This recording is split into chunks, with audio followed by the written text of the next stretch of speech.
Oke, Assalamualaikum warahmatullahi wabarakatuh. Salam sejahtera bagi kita semua. Halo semuanya, kami dari kelompok 6 akan mempresentasikan hasil dari review jurnal untuk mata kuliah neraca massa dan energi. Jurnal yang kami bahas itu berjudul A Comparative Life Cycle Assessment of Crop System Irrigated with the Groundwater and Reclaimed Water in Northern China. Review jurnal yang tentunya saya tidak sendiri. Saya Siti Novita dengan 3 digit NIM terakhir 021 bersama Kathleen Miracle dengan 3 digit NIM terakhir 033 dan Novriani Safitri dengan 3 digit NIM terakhir 035, Hanifah Putri dengan 3 digit NIM terakhir 053 dan Isan Jainal dengan 3 digit NIM terakhir 067. Adapun informasi umum jurnal yang kami pakai berjudul A Comparative Life Cycle Assessment of Crop System Irrigated with the Groundwater and Reclaimed Water in Northern China dengan penulisnya Xiaobo Shuiru Meiko tahun 2019 dengan jurnal berjudul Sustainability berbasis Q1 dan nilai IF 3,8. Irigasi memegang peranan penting dalam peningkatan produksi pertanian dan ketahanan pangan global. Saat ini, sekitar 40% air tawar di dunia digunakan untuk produksi pertanian. Nah, hal ini menyebabkan kebutuhan air untuk irigasi di dunia itu meningkat, diprediksi akan naik dari 400 miliar meter kubik menjadi 665 miliar meter kubik di tahun 2030. Sebagai alternatif, penggunaan air daur ulang ini bisa dipakai atau dipertimbangkan, tapi justru memiliki resiko yang mencemari tanah dan permukaan tanah akibat kandungan dari airnya sendiri, seperti residu dan senyawa-senyawa yang berbahaya seperti logam dan lain-lain. Lalu, apa sih yang bisa kita pakai? Nah, kita bisa memakai metode Life Cycle Assessment atau LCA yang digunakan sebagai alat untuk mengevaluasi dampak lingkungan dari berbagai sistem irigasi. Penelitian ini secara khusus membandingkan sistem pertanian yang menggunakan air tanah dan air daur ulang di wilayah Tiongkok Utara dengan tujuan memberikan gambaran menyeluruh mengenai dampak lingkungannya untuk mendukung praktik irigasi yang berkelanjutan. Nah, sebelumnya sempat disinggung apa sih Life Cycle Assessment? Life Cycle Assessment atau LCA adalah suatu pendekatan sistematis untuk menilai beban lingkungan yang terkait dengan suatu produk, proses, ataupun sistem. LCA di sini sebagai alat untuk menilai dampak lingkungan dari proses pertanian. Mayoritas studi LCA fokus pada air tanah, air hujan, atau permukaan. Contohnya penggunaan air tanah untuk biodiesel membuat kenaikan pada emisi gas rumah kaca. Jadi, intinya, tujuan penelitian jurnal ini adalah melakukan analisis LCA komparatif sistem tanam dengan irigasi air tanah dan air daur ulang di Tiongkok Utara untuk menilai dampak lingkungannya secara menyeluruh dan mana yang lebih efektif untuk digunakan. Bukan neraca massa namanya apabila tidak ada persamaan termodinamika yang sama atau menyerupai dari sistem yang diamati pada penelitian kali ini. Berdasarkan literatur ditemukan ada 2 persamaan dari termodinamika yang menyerupai dari sistem penelitian irigasi yang sedang diteliti. Yaitu yang pertama adalah hukum kekekalan massa, di mana massa yang masuk dalam suatu sistem akan sama besar dengan massa yang keluar dari sistem tersebut. Dan juga persamaan di mana delta U sama dengan kalor ditambah ataupun dikurang dari usaha yang ada. Penelitian kali ini dilakukan di kota Tongliao, Mongolia Dalam, Tiongkok, pada lahan seluas 1.800 meter persegi dengan 2 sistem irigasi yang berbeda. Yang pertama adalah dengan sistem irigasi air tanah dengan menggunakan sumur, dan satu lagi ditransfer dari proses water waste treatment, sehingga mengedepankan sistem sustainability. Lalu bagaimana sistem ini menghadapi perubahan iklim global?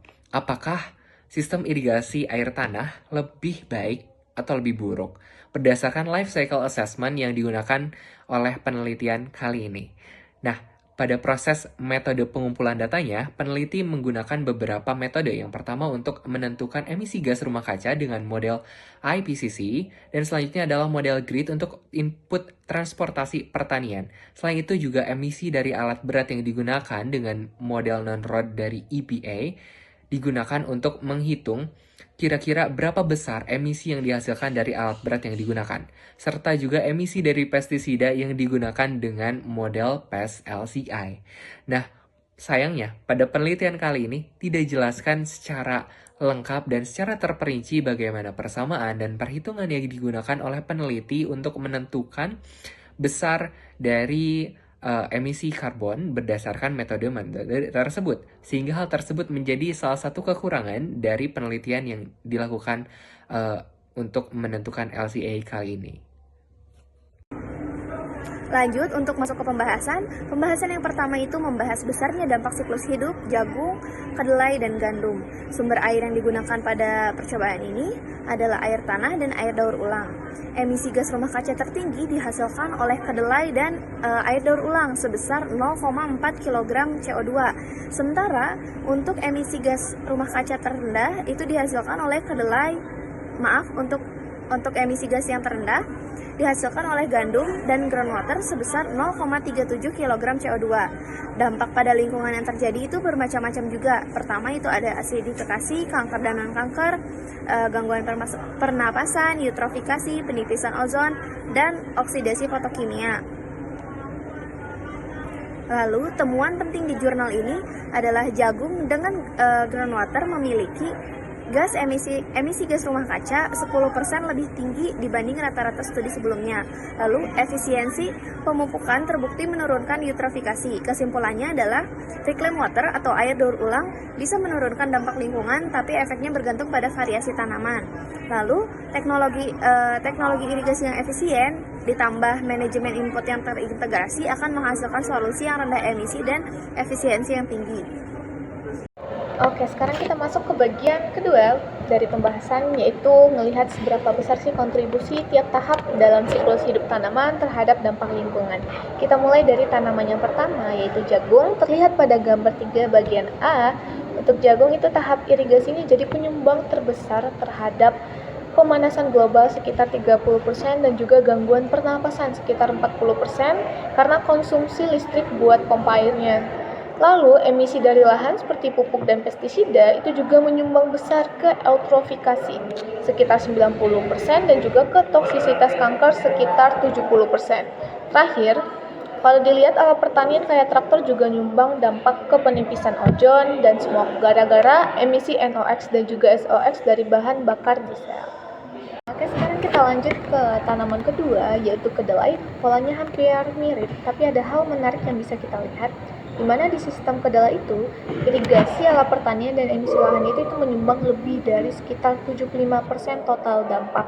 Khususnya irigasi aja itu udah lebih dari 50% buat dampak GWP dan non-kankernya, respirasi dan juga ekotoksisitasnya. Kalau dilihat dari emisi lahan itu sekitar 85% untuk dampak eutrofifikasi, sementara produksi benih dan pupuk itu kurang dari 15%, jadi nggak terlalu dominan. Dan yang terakhir itu kita bahas tanaman gandum, di mana walaupun dalam hal ini itu ditunjukkan dalam gambar ketiga C, kontributor utama di sistem gandum itu tetap sama, yaitu emisi lahan, pupuk, dan juga alat pertanian. Kalau dilihat di sini emisi seperti amonia, pestisida, dan juga logam berat itu nyebabin dampak ke acidification, kanker, dan juga eutrofikasi. Terus ada alat pertanian dan irigasi juga yang ngasih dampak besar ke respirasi dan juga penipisan ozon. Ini disebabkan gara-gara populasi udara dari alat berat yang digunakan. Berikut saya akan menjelaskan slide di sebelah saya, yaitu perbandingan dampak siklus hidup air tanah dan air reklamasi sebagai sumber irigasi, pengurangan signifikasi dampak lingkungan, termasuk pemanasan global, pengasaman, kanker, gangguan pernapasan, penipisan ozon, ekotoksisitas, dan pembentukan kabut asap pada tanaman jagung, kedelai, dan gandum. Dua faktor utama pengurangan dampak yaitu berkurangnya kebutuhan pupuk sintesis dan energi untuk produksinya, serta hilangnya konsumsi listrik untuk ekstraksi dan distribusi air tanah. Peningkatan dampak non-kanker pada jagung, kedelai 2% dan gandum 20% dibandingkan irigasi air tanah. Air olahan dapat mengurangi jejak karbon dan konsumsi energi dalam sistem pertanian, tetapi meningkatkan dampak non-kanker akibat kontaminasi logam berat, sementara air daur ulang sering mengganggu residu logam dan senyawa beracun yang lebih tinggi dibandingkan air tanah, sehingga efisiensi energi saja tidak cukup, kualitas air tetap harus diperhatikan. Kesimpulannya adalah air olahan menawarkan potensi penghematan energi dan pengurangan emisi, lalu pengolahan kualitas air yang tepat sangat penting untuk kelanjutan dan kesehatan lingkungan. Terakhir, perlu adanya keseimbangan antara manfaat ekonomi dan risiko kesehatan dalam implementasi irigasi air olahan. Berikutnya adalah sensitivitas siklus hidup pemanasan global dan dampak eutrofikasi. Sebagaimana bisa dilihat pada gambar 4, yaitu sensitivitas dampak eutrofikasi terhadap pupuk nitrogen perubahan 5% laju aplikasi pupuk nitrogen sintetik. Pada jagung, dampak eutrofikasi meningkat hingga 22%, di tanaman kedelai dampaknya meningkat 20%, dan di gandum dampaknya meningkat 5%. Dan penyebab sensitivitas yang berbeda ini disebabkan oleh tanaman jagung yang emisi nitratnya lebih tinggi sehingga lebih sensitif. Lalu penggunaan pupuk yang mempengaruhi pelepasan nutrisi di rantai pasok dan lahan. Dampak eutrofikasi sendiri, menurut data di Ningrat 2019, peningkatan nitrogen adalah percepatan eutrofikasi. Kondisi pencahayaan dan suhu tinggi akan menyebabkan pertumbuhan berlebihan pada plankton. Fosfor tetap menjadi faktor pembatas, yaitu eutrofikasi tidak terjadi ketika fosfat rendah. Berikutnya yaitu sensitivitas siklus hidup pemanasan global dan dampaknya eutrofikasi yang bisa dilihat pada gambar 5, yaitu faktor yang paling berpengaruh pada hal ini adalah jumlah aplikasi pupuk nitrogen dan volume irigasi dipengaruhi oleh faktor utama yang mempengaruhi dampak pemanasan global siklus hidup. Faktornya dengan pengaruh paling kecil yaitu kandungan nitrogen dalam air daur ulang. Perubahan dampak pemanasan global di bawah 9%. Pengaruh berdasarkan jenis tanaman ini dibagi. Untuk tanaman jagung, laju aplikasi nitrogen memiliki perubahan 5% dan dampaknya meningkat hingga 15%. Dan sedangkan untuk volume irigasinya perubahannya hingga 5% dan dampaknya meningkat hingga 12%. Untuk tanaman gandum, laju aplikasi nitrogennya berubah 5% dan dampaknya meningkat 17%, dengan volume irigasi berubah 5% dan dampaknya meningkat 13%. Dan untuk tanaman kedelai, volume irigasinya paling berpengaruh dengan adanya perubahan 5% dan dampak meningkat hingga 28%, dan laju aplikasi nitrogennya memiliki pengaruh paling kecil dibandingkan irigasi. Disimpulkan, penelitian ini membandingkan dampak lingkungan sistem irigasi air tanah dan juga air daur ulang untuk tanaman jagung, kedelai, dan juga gandum. Air daur ulang menurunkan emisi gas rumah kaca 15% pada jagung, 5% pada kedelai, dan 12,5% pada gandum. Sehingga sistem air daur ulang ini lebih hemat energi dan juga meningkatkan efisiensi siklus hidup tanaman yang sebesar 2%. Namun terjadi juga peningkatan dampak toksisitas non-kanker akibat logam berat dalam air olahan tersebut. LCA juga terbukti efektif mengevaluasi raca massa dan energi dalam sistem pertanian. Jurnal ini cukup relevan dalam isu keberlanjutan pertanian modern, khususnya di wilayah rawan kekeringan. Namun keterbatasan jurnal ini yaitu ketidaklengkapan persamaan dan perhitungan secara gamblang pada jurnal dan ketidaklengkapan parameter spesifik dalam pengukuran, sehingga ada gap dalam representativitas model. Berikut adalah daftar pustaka yang kami pakai dalam mengevaluasi jurnal tersebut. Demikian yang bisa disampaikan pada presentasi ini. Sekian dan terima kasih.